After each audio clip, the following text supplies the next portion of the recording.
Welcome to After Deadline, the media podcast. I'm Kathy Fowler. And I'm Mark Silverstein. We are veteran TV news reporters who turned to the dark side and now work as PR and marketing gurus. Our guest this week I'm fascinated by, an investigative journalist and author, along with articles for the New York Times, The Guardian, The New Republic, and more. She's written 2 books, The Power Worshippers Inside the Dangerous Rise of Religious Nationalism, and The Good News Club, the Christian Right's Stealth Assault on America's Children. So much to dive into here. We are honored and excited to welcome Katherine Stewart to the show. I am fascinated by the topic of Christian nationalism. I can't wait to ask a whole lot of questions. Give us a little background. How did you become a reporter? Did you always want to be a reporter? Print, TV? What motivated you? Well, out of college, I got an internship with Wayne Barrett, who is a sort of legendary investigative reporter at the Village Voice. He wrote the first biography of Donald Trump. I believe that was published in like 88 or 89.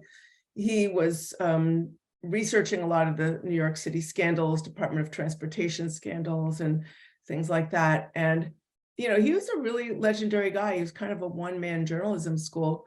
When I met, when I was in college, I used to wait for, Wednesdays when we got the Village Voice to our library, and I would, just like wait for it to arrive and eagerly read the paper, and always loved Wayne Barrett's column because he just seemed like the model of a really fantastic investigative reporter. So I was so honored when he accepted me as an intern. I was very shy at the time, and he taught me so much. He really kind of beat the shyness out of me. He taught me to go into a room full of people and find the person with the most light on them and ask them the one question that they didn't want to be asked. And, he taught me to dig through, he'd send me up to warehouses in the Bronx and tell me, you got to find such and such a document. And I sort of had to figure out how to do that. He taught me to follow the money. And he taught me that, listening is really important. I think sometimes the hardest thing for us to do is to listen to people, listen to what they say and take them at their word. So I was very lucky to have been taken on as an intern by him, and a lot of the work that I do today, I still, I'm able to sort of draw on some of those methods. That's such a great lesson to walk into a room. Who was the first person you did that with? And were you nervous when you walked into the room, found the person with the most light on them and asked them the question they didn't want to be asked? Oh, it was terrifying. It was some guy, I don't remember his name, but he was responsible for some massive real estate scandal. And actually the first story I ever published wasn't for the Village Voice. And it was about a real estate scandal, someone who had been, doing things that he wasn't supposed to do. And I remember when I finally called him up and asked him the series of questions that made him, realize that he knew what I had done. It's going to sound terrible. He started to cry on the phone. I felt so bad for him, but at the same time, he was responsible for bilking people out of a lot of money, and a lot of people who couldn't afford to be bilked. Were they real tears? Alligator tears? Which way? I don't know if they were alligator tears. But, I learned that, here's what I learned from Wayne. You can be intimidated or frightened, but if the story needs to be told, you tell it anyway. Yeah. And I mean, sometimes people feel bad, but sometimes they feel bad because they got caught. So, did he feel bad about bilking people, or did he feel bad about the fact that you're calling him out on it and he's going to be publicly embarrassed? So now some of the articles that you write are classified as opinion pieces. For example, the article in the New York Times headline, Christian nationalists are excited about what comes next. How would you classify yourself as a journalist? Are you an investigative journalist? Are you an opinion journalist? Are you both? What's your role in journalism? I'm really an investigative journalist. I also don't, pull any punches. I think that when stuff needs to be called out, I'm not going to both sides it. Extremely concerned about the rise of authoritarianism in America and also globally. I think that there's a kind of rise in the exploitation of religion that threatens liberalism across a number of, liberal democracies and other countries around the world. I'm worried about the extreme polarization, the spread of disinformation and conspiracism. And so, yeah, I mean, I guess you could call that advocacy journalism in a way, but I really see myself as an investigative journalist because my opinions draw from the facts. Okay. I like that you said, I'm not going to both sides it, because I think a lot of journalism has, or is in this catch-22, and especially because we were called liberal journalists for so long, right? The liberal media. And I'm like, gosh, if you look at Fox, CNN, OAN, Newsmax, now Twitter and Parler, if you, all those are owned, all those big voices or platforms are owned now by conservatives or Republicans. So I find it funny that we, it's still, journalists still get classified as the liberal media. But I mean, I would just reject that label completely. I think that sometimes folks who rely on fact-based journalism are allowing the other side to frame the conversation, and we should not be doing that. I mean, if you work for a publication that has a good fact-checking department, and most of the publications I write for do, if you write that something is a lake, they'll say, okay, is that a lake or is it an estuary? Or could it possibly be a pond? Like, you have to check every single fact, even if it's in the opinion section. Most of the pieces I have written for quote unquote opinion sections actually have a tremendous amount of reporting in them. And all of the facts are really carefully checked. So how does the media fight that, being labeled as and liberal elite media? And also, I think they get lazy. And I mean, there's some journalists who I think we get confused about who journalists, true journalism and true journalists compared to bloggers or people who just have a platform and a mouth and haven't really studied journalism. Because, when you said both sides of it, we think to be equal and fair, we have to give 50% to that person and 50% to that side, even though even if 50% to that side is a complete and utter lie. I mean, that's not journalism. But that's what happens a lot of times. Would you agree with that? Yeah, I think that, if you have one political party that has been taken over by conspiracism and is working really hard to spread misinformation, it makes, first of all, it makes their people easier to control because they've been separated from the facts and made immune to certain kinds of information and prone to believe disinformation, conspiracism. But it also makes our country less governable. And I think that that's by design, because it increases polarization, makes us less capable of addressing our real problems in our country, which we all share as Americans. And that kind of rise in chaos, I would say, in political polarization and chaos, and it clears the way for an authoritarian reaction. And I think that's by design. Look, I think our country functions best when we have two rational political parties that can engage in the politics of power sharing and compromise. But that's not what's happening right now. We have had 50 years of investment in the infrastructure of Christian nationalism, which is not just an ideology, it's also a political movement, an organized quest for power. This is a movement that for years the Republican Party made use of because they delivered a reliable slice of the Republican vote, but really kind of kept outside the mainstream of the Republican Party. And frankly, at this point, the Republican Party is dominated by it.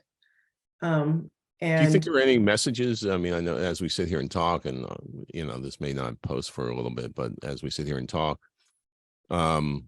Tuesday's election still being sorted out.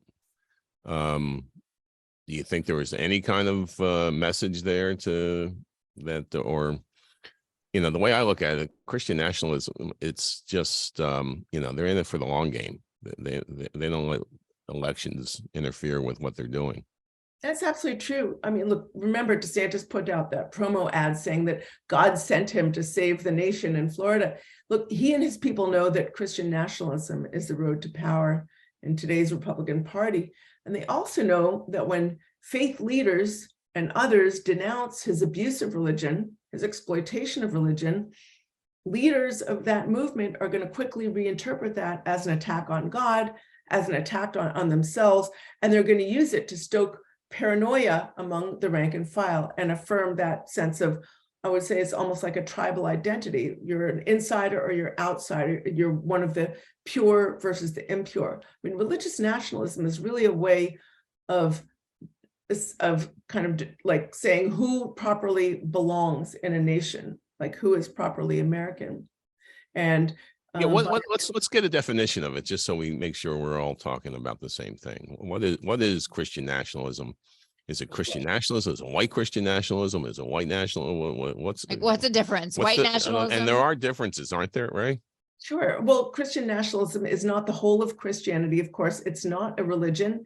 It is a political movement that involves the exploitation of religion for political purposes. So I think of it as combining two different kinds of things. It's, on the one hand, a set of ideas and ideology. On the other hand, it's a political movement, an organized quest for power. The ideology boils down to the idea that America was founded as a Christian nation, Christian here referring to a very narrow and reactionary conception of Christianity and all of its cultural implications. And this ideology says that all of our problems stem from the fact that we've forsaken this supposed heritage of our founding. But this ideology is really just a tool, like an incredibly useful tool for a leadership-driven political machine that turns this, mythology, this deep story of our America's allegedly Christian founding into political power. And the strength of this movement is in its dense organizational infrastructure, which consists of a number of organizations, but that can be categorized. So there are networking organizations like the Council for National Policy that get leaders of the different organizations on the same page and bring them together with big donors of the movement. Then you have policy groups like the American Family Association or Family Research Council, legal advocacy groups like the Alliance Defending Freedom. You've got the Federal Society that plays an inordinate, role in grooming talent and directing money toward the sort of shaping of the courts. You have legislative initiatives, data initiatives, a messaging sphere, and all that. So that infrastructure is a means of persuading a large subsection of the American public to vote for the political candidates that the movement favors. And when then they can't get the results that they want at the ballot box, they can go through the courts.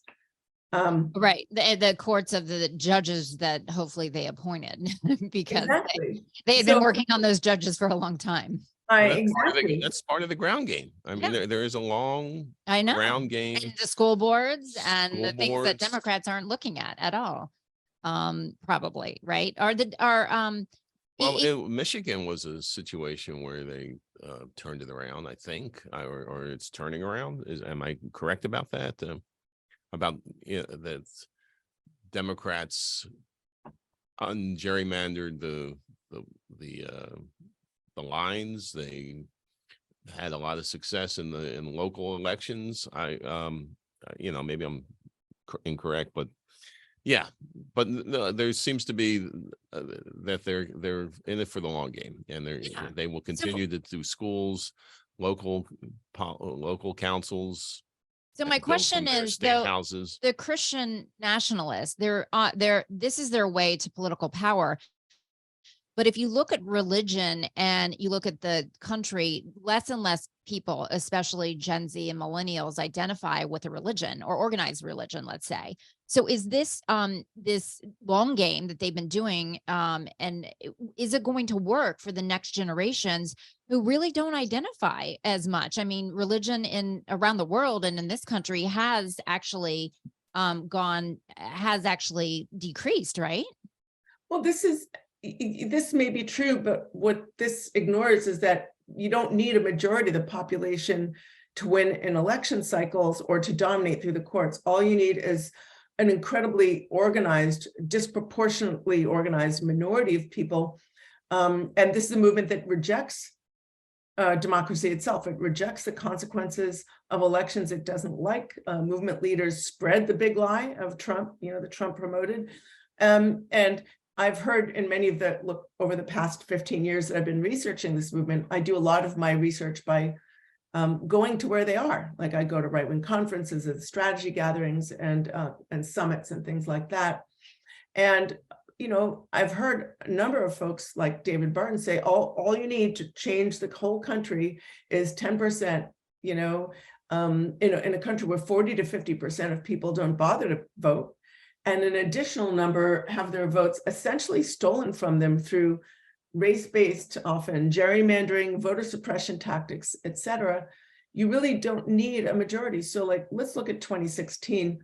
There's in 2016, this evangelical pollster named George Barna, who's sort of, he said only 10% of the country are the most devoted religious right supporters. He calls this group SAGE-Cons, which stands for Spiritually Active, Governance Engaged Conservatives.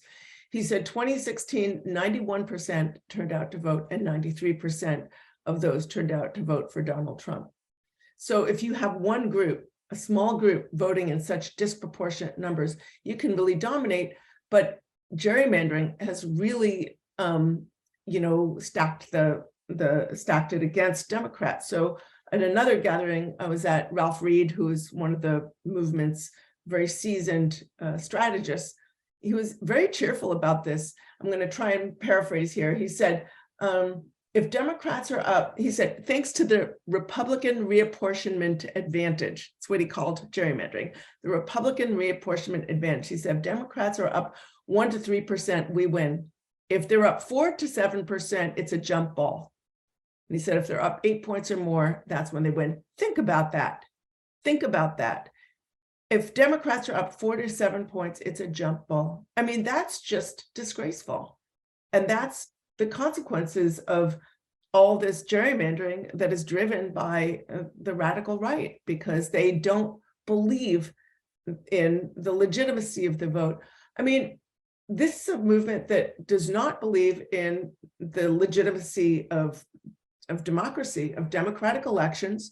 They engage in scapegoating, LGBT Americans, people who happen to not be religious, members of religious minority groups, the wrong kinds of Christians, et cetera, and they engage in this kind of, demonization, language of demonization of their political other. So I do think it represents a serious threat to our democracy. I don't think we can understand what's happening in American politics today without understanding this movement and its people. Well, what's its ultimate goal? Power, access to public and private money, policies that privilege certain religious and political viewpoints in our laws and in society. Power is a great motivator. Yeah. So what do you think? Because basically what you're saying, it doesn't matter that their beliefs, because it's really a political movement, not a Christian movement, because they're anti-Christian. Like everything they're doing is completely opposite of any of the Christian values, but it doesn't matter because it's a political movement. They don't necessarily need to co-opt people who really believe in the true values and morals of Christianity. Is that what you're saying? No, that's not what I'm saying. It's not the whole of Christianity, what I'm saying, but in those spaces, people are worshiping with as much sincerity and passion as anyone. So, all religions are really diverse. I think it's really false and presumptuous to say that we can know who is a true Christian and who's not, or who's a true Muslim and who's not, or who's a true Jew and who's not. I mean, I think that all religions are very diverse. And that movement, some people describe it as, quote, the evangelicals. Well, it includes many evangelicals, but it does exclude many evangelicals too. And it includes representatives of a variety of both Protestant and non-Protestant religion. So the movement includes, leadership includes a cadre of ultra-conservative Catholics. Think about Leonard Leo, who headed up the Federalist Society. All 6 current ultra-conservative members of the Supreme Court are current or former Federal Society members. The movement includes many Pentecostals and folks who follow neo-charismatic faiths, folks like Lance Wallnau, who is a sort of new apostolic Reformation figure. And then it also draws support from people who don't identify as Christian at all, or who really don't seem motivated by religion in any way. I think about Bar Said. I hope I'm pronouncing his name right. He's a Jewish fellow a billionaire from Chicago, who just donated $1.6 billion to form what's called the Marble Freedom Trust, I think it's called. And he put Leonard Leo in charge of this. And it's donations for Republican politics. He's donating his support to the movement. If you think about somebody like Peter Thiel, who seems more motivated by, I would say, far-right, almost libertarian ideology, something that I think people don't appreciate is that this movement, they often think about it as the culture wars around abortion or same-sex marriage or some of the newer culture wars that the far right is pushing, like transport stuff. But I think of those sometimes as, distractions from what the right is doing in terms of economic policy. The religious right, in those spaces, I've heard so many speakers, when they're not just talking to the rank and file, but when they're talking amongst themselves, talking about biblical economics. They get a lot of money from a subsection of America's billionaire class, people like the DeVos Prince family juggernaut, or Sean Filer, or the Wilkes brothers, and so many others that I talk about, and power worshipers that are as committed, if not more committed, to low taxes for the rich, or minimal regulation for business, no regulation of the environment, minimal rights for the workforce, the kinds of policies that are going to intensify the economic divides that have already reached record levels in our society. So this is really not just a culture war. This is really a political war, and it involves a grab for economic policy and foreign policy, as well as domestic policy. So the fact that the abortion movement, like the Christian, not the Christian nationalists necessarily, because they probably saw that as a distraction but when some people go too far because abortion was on the ballot, this last election, and it actually got a lot of people, Republicans even, and independents, to go the other way and vote for, Democrats instead of Republicans. So is there that was a distraction, you said, for basically the Christian nationalists, but are they going too far, or is the group going too far that at some point they go too far and they won't be successful because they're pushing things too far, too fast? They're very clear that they want to ban abortion in all 50 states. This is what they've been saying for decades, and they can't roll back on that because for so long it was all abortion all the time. But I think they're just waiting for a favorable moment to start pushing that. But I think that this movement is very tactical, and they recognize, they're afraid of the pushback.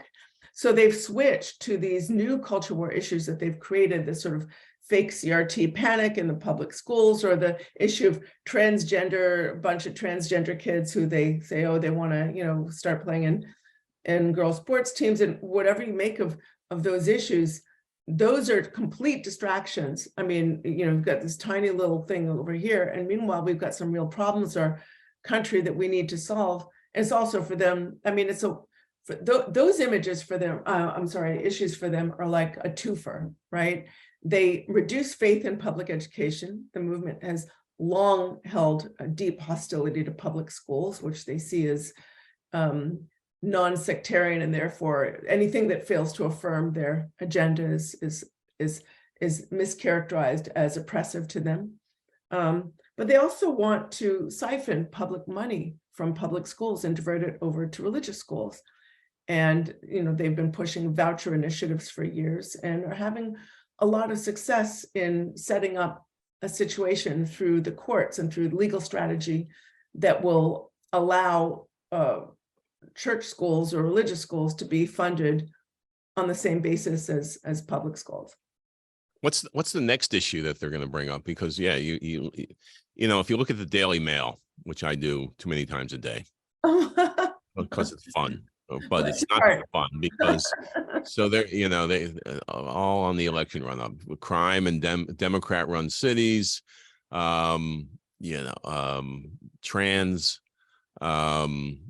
even in Florida where they, you know, wouldn't let people go, what are the dancers called, or what are the, anyway, what's the next issue that they're going to be bringing up to us, and we're going to go, oh, they're crazy, but they like it when we say they're crazy.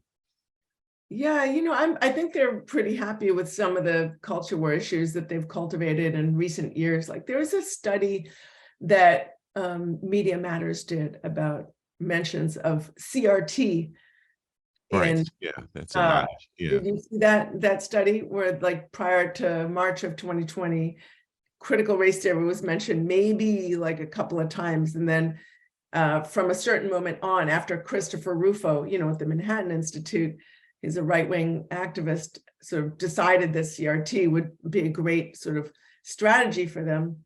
They all of a sudden, you know, thousands of references to CRT on Fox News. And that's what they do. They do their market testing. They sort of, you know, the movement is very strategic, and they do their market testing and they figure out how they can, you know, not just work the culture war issues that they have, which I think they're sincere about. Like, I really think they're just getting started with, you know, overturning Roe. They're going to go after a range of individual rights, not just the right to reproductive care, the right to, you know, same-sex marriage and the like, but also the right to vote itself in all these different ways, I think, is being challenged. There are a couple of Supreme Court cases on the docket that are going to, you know, challenge that. But they're also very good at creating these new culture war issues in order to get the rank and file, you know, in a panic about, you know, all kinds of stuff. Yeah. You I mean, said, sorry, go just one last thing I want to say, like the, you know, and when gender anxiety is the rocket fuel of the movement. So the trans stuff, you know, it's all about identity and sexuality. And so even though it holds very little relevance for public education and society overall, I mean, it does, you know, it decreases confidence in public schools. It provides a really great scapegoat. You know, they, you know, love to scapegoat sexual minorities. And then it also, you know, just gets a lot of the rank and file upset. And it's like that cat toy with the red laser beam.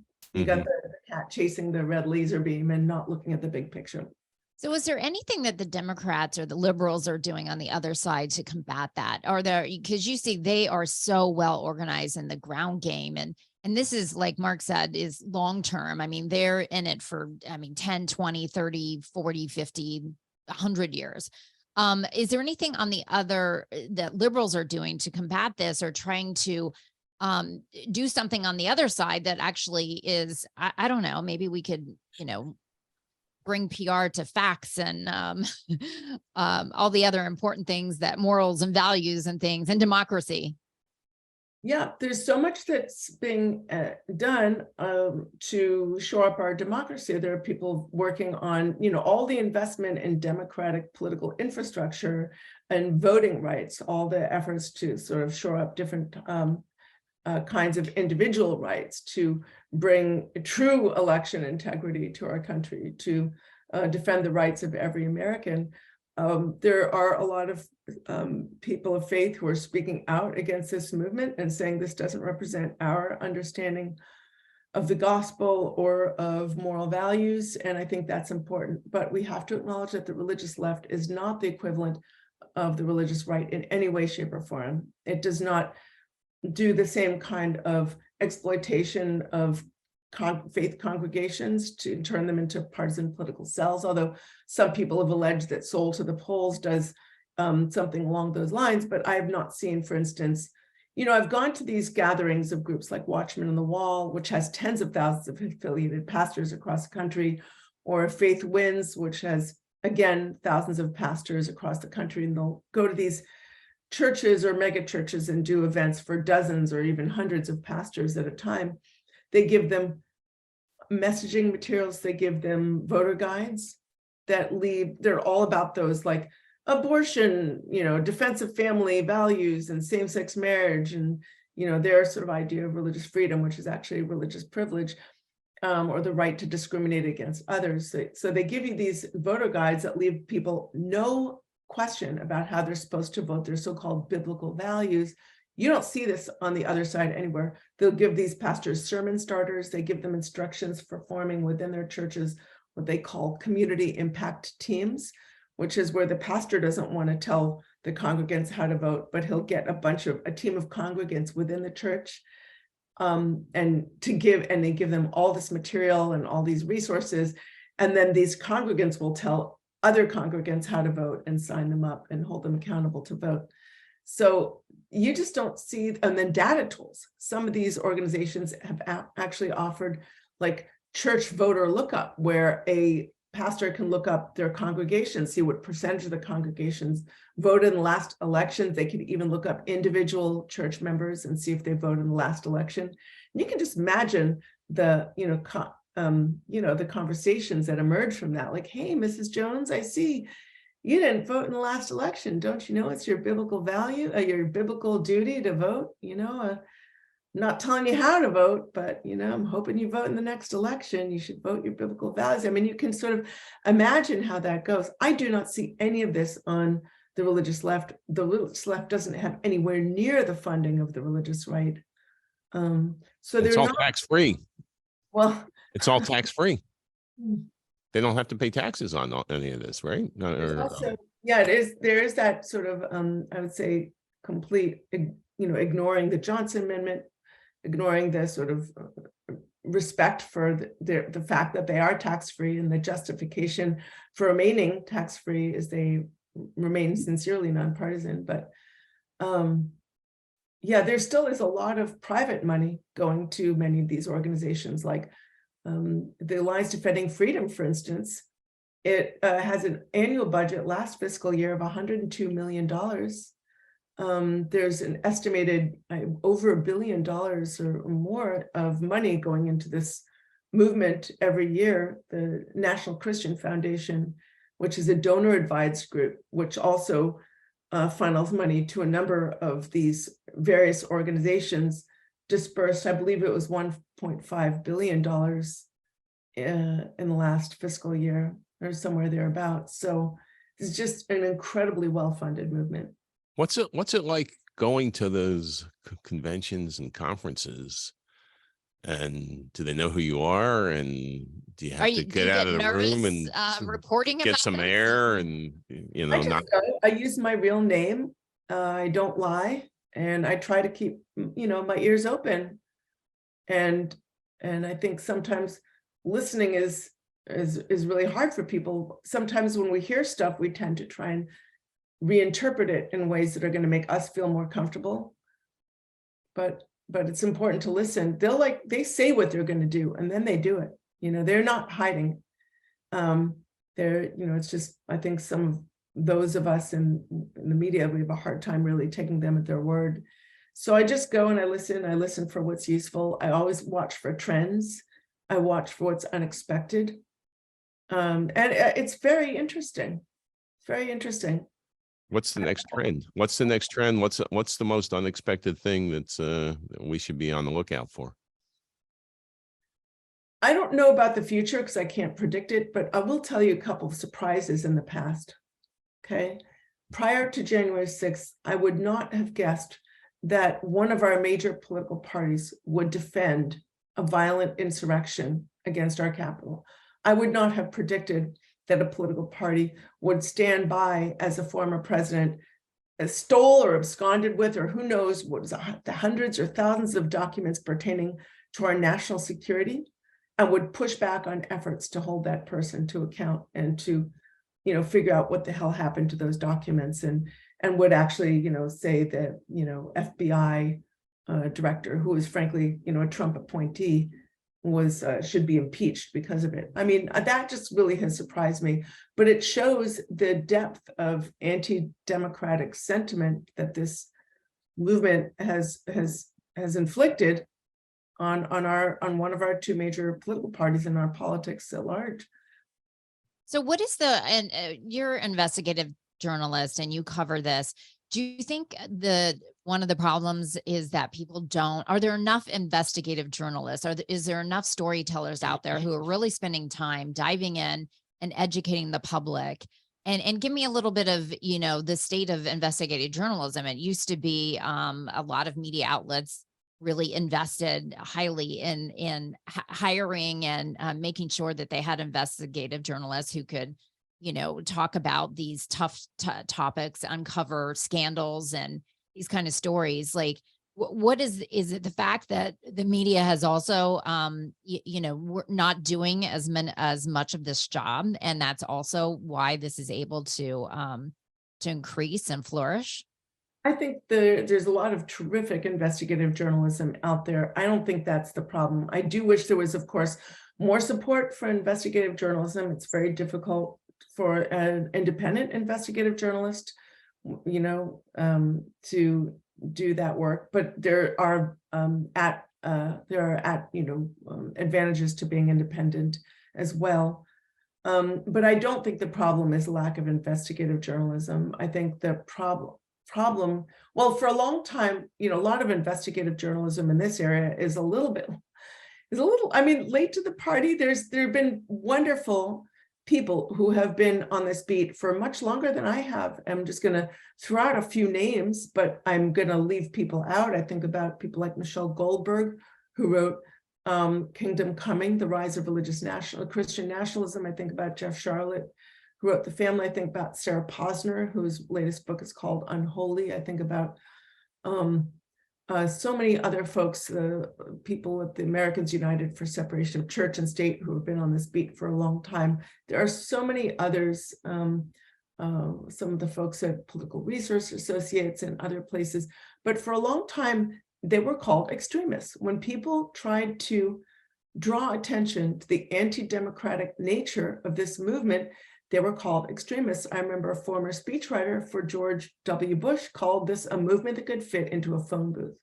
Well, the phone booth moved into the White House in 2016, refused to leave in 2020, and threatens to come back in 2024. And it's not a phone booth, it's stadiums all across the country. I mean, we really need to set aside these kinds of premature dismissals.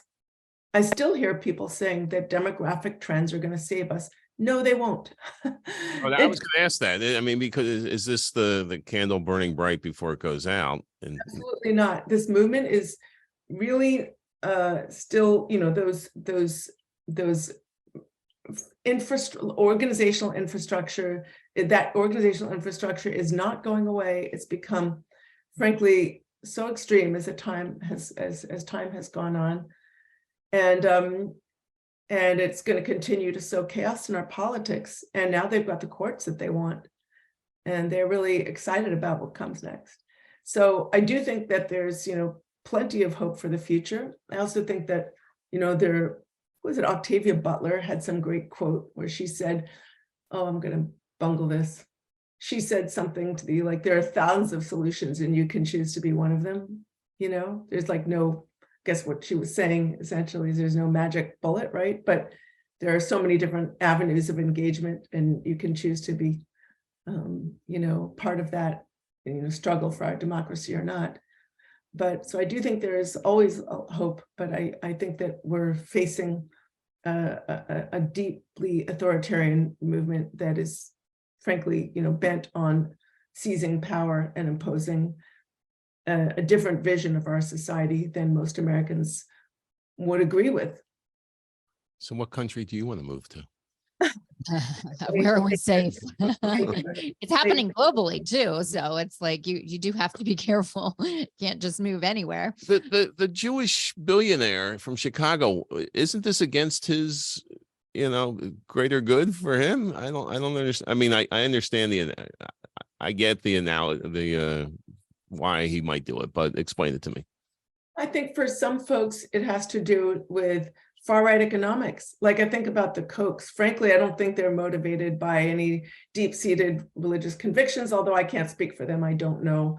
But I do think that they're very libertarian or far-right in their economic orientation. So, a lot of folks think that's the way to do it. They want to concentrate power at the top, and they think that that's the best way to govern our country.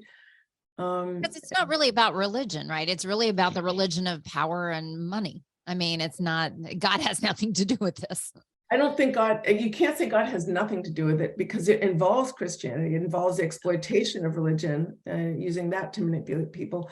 And then I think when you're thinking about the religion piece of it, it's really helpful to remember that people can see things as being in their own, like on the leadership, this is a leadership driven movement. Two things can be true at the same time. They can truly believe in, that, abortion is a sin and same-sex marriage and all the like, but they can also believe that what they're doing that's benefiting them, that they're arguing in their own economic interests is also what's right. Like, so they can, I think some of them are more sincere than others. I'm not going to name names, but there are folks I see in the movement who I think, wow, that's like a really cynical person. And then others who I'm like, man, that guy, he's like all in, right? But for all of it. But I do think that, it's for a lot of the folks in the movement, it's very much about, this different vision of how we're supposed to govern our country. So I know we got to wrap up, but leave us with something. You said there's hope. Because this has been very heavy and wow, scary. It's, obviously that's because it is scary, but how do you see this turning around, or how do you see a way out? Is there a way out? I mean, are you seeing anything in your reporting that you're like, this gives me a little bit of hope? I think hope is, I'm going to paraphrase a friend of mine, Reverend Kelly Brown Douglas, the hope is in the struggle. She spoke and has written about her relatives who were enslaved, and they fought for freedom, even though they knew they would never experience freedom. They fought on behalf of people they would never see. And I just think about how, comfortable so many of us in our own lives, if we don't have it in us to fight for our democracy and to struggle for our, restore our, our democracy, then shame on us. So as Octavia Butler said again, there are 1,000 solutions and you can choose to be one of them. And I do think it's an all hands on deck moment. And there are things we can do as individuals, and there are things we can do when we join together. I think the first challenge is that people can't meet their challenges unless they know what they are. So bringing out information about what our challenges are is really important. Beyond that, I think there's no powerful substitute of the vote. I think it's really important to defend voting rights, to make sure every vote is counted. And then there are, of course, many organizations that are working on shoring up democratic infrastructure, work on various sort of issues, various rights issues and things like that. There are a lot of folks working on the solution, and that gives me hope. But it's an all hands on deck situation, as you said, and I guess the meters are pointing to red. So we got to get busy, got to pick a solution and go fight for it. How do people follow you? And name the books. Read your stuff. You have a couple amazing books that I'm sure they can just Google and find out, or wherever they get their favorite books. Tell us a little bit about how people can follow what you're doing and read up on all the information they really need to know. Sure. Well, the paperback edition of The Power Worshippers just came out. It's called The Power Worshippers: Inside the Dangerous Rise of Religious Nationalism. My previous book in this area is called The Good News Club. It's really about, it came out in 2012. It's about the religious rights efforts to infiltrate and undermine public education. I tend to post most of my articles on my website, which is katherinestewart.me. And I'm on Twitter at Kath S. Stewart, KATHSSTEWART. And I'm on Mastodon, but frankly, I haven't figured out how it works yet. So we'll see if I need it. Yeah. The question is, have you paid your $8 to get certified or what? No, I did not pay for my blue check, and I'm not going to. I just think that's ridiculous. Did you bring any booze to end this with? Because I could really. Sorry. Well, thank you for enlightening us. This was very important conversation. I hope a lot of people listen, a lot of people read great articles, and thank goodness there are people like you who are diving in and not giving up, educating people about these topics. Likewise, thank you so much for everything you guys do. And it's really been a great conversation. Thank you. Thank you, Katherine Stewart. Thank you very much. Wow, I'm so inspired to know that there are journalists like Katherine out there. And I tend to think, I guess I'm like looking at this half glass empty, because I tend to think that journalism out there, I don't see enough of it. But I was glad that she reminded me, hey, there's great people working in these fields. I think there need to be more, but she, she was inspirational. Yeah, I love what she said. Hope is in the struggle. Go into a room and find the person with the most light, and then ask them the question they didn't want asked. Yeah. That's a great thing to learn for any journalist. You can be intimidated or frightened, but if the story needs to be told, you tell it.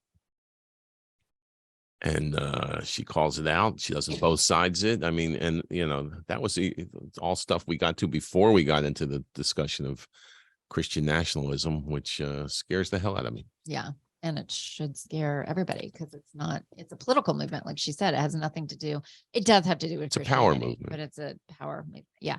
So we hoped you enjoyed this week's episode. After Deadline, the media podcast is a production of On the Mark Media. If you enjoyed and want to hear more of our interviews with incredible journalists across the country, around the world, actually, be sure to follow us on social media at On the Mark Media and subscribe to After Deadline, the media podcast, anywhere you get your podcasts. Until next time, we'll catch up with you after Deadline. Deadline.